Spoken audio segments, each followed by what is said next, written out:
Énormément d'effervescence ici à Kolwezi pour vivre la première étape de la deuxième édition du Tour cycliste international de la RDC. Nous sommes dans la province du Katanga, importante province minière du pays. C'est parti pour Lukasi.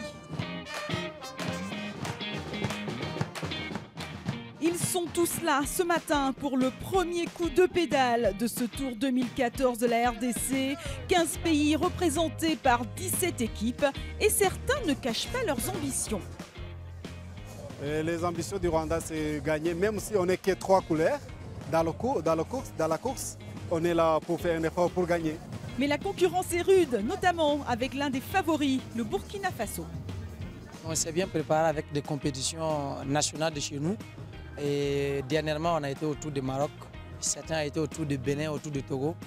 Donc je crois qu'avec ça, si la chance joue à nous, on pourra gagner le tour. Kolwezi, Likasi, une étape pleine de symboles durant cette deuxième édition, une ville emblématique dans la province du Katanga. Kolwezi est rené.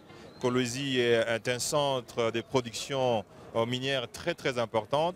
Mais Kolwezi a vu aussi ses infrastructures routières être réhabilitées et donc ainsi permettre à ces tours de commencer par la ville minière de Kolwezi. Donc c'est un symbole d'unité, c'est un symbole de pacification, mais aussi un symbole de renaissance économique de notre pays. 2, 1, 0.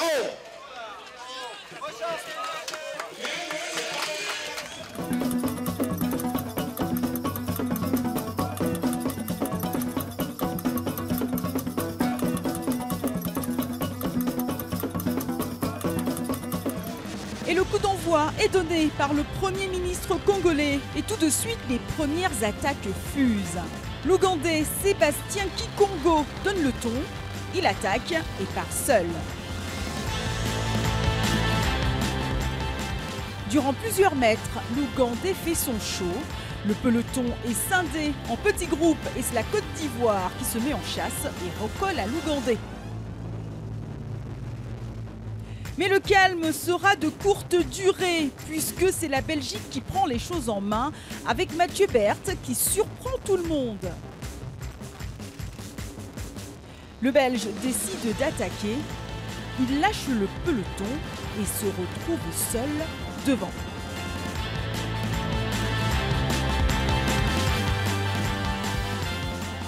Le peloton mené par les coureurs de la RDC ne semble pas réagir et roule plutôt lentement.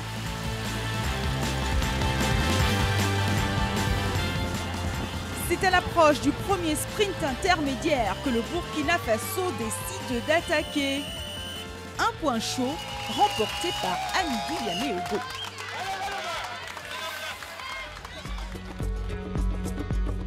D'attaque durant cette première étape du Tour cycliste international de la RDC. Kolwezi, Likasi, les choses sérieuses ont bel et bien commencé avec une victoire belge, celle de Kweng de Mouink, suivie par le Burkinabé Hamidou Yaméogo. Les Rwandais Bukusengue et Ruhu Mouriza, respectivement 4e et 5e, sont à 3 minutes du leader. Avant de nous quitter, allons à Lolaya Bonobo, au paradis des bonobos, à un peu plus de 25 km de Kinshasa. Un sanctuaire est dédié à ce grand primate. 35 hectares qui accueillent des orphelins du braconnage. Depuis maintenant 20 ans, ce sanctuaire a mis en place un programme de réintégration dans le milieu naturel pour cette espèce qui a une organisation sociale des plus surprenantes. Par rapport à la vie sociale de Bonobo, en fait, nous observons régulièrement que c'est une société matriarcale. Et en tête du groupe, ce sont les femelles qui dirigent. Les femelles, elles sont dominantes, elles imposent leur volonté au mâle.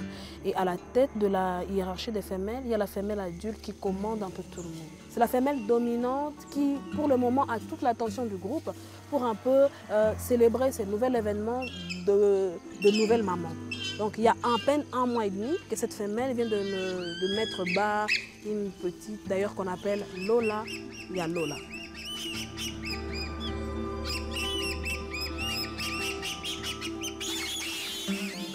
Alors le bonobo reste une espèce endémique à la République démocratique du Congo, donc en fait nulle part ailleurs au cœur du Congo, en pleine cuvette centrale et spécifiquement dans la forêt équatoriale.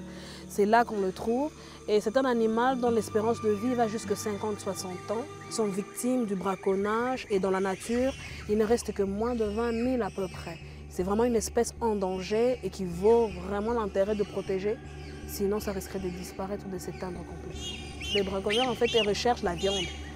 Ils font recours à la viande de bonobo comme n'importe quel gibier pour l'estomac, tout en ignorant que c'est une espèce qui fait partie des grandes richesses mondiales, étant donné que c'est une espèce qui partage avec l'homme 99% de ses comportements génétiques et aussi qui ferait vraiment une bonne réputation touristique.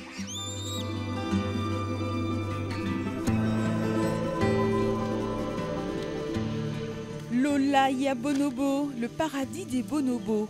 Mais attention, ici ce n'est pas un zoo, ici la finalité c'est la liberté.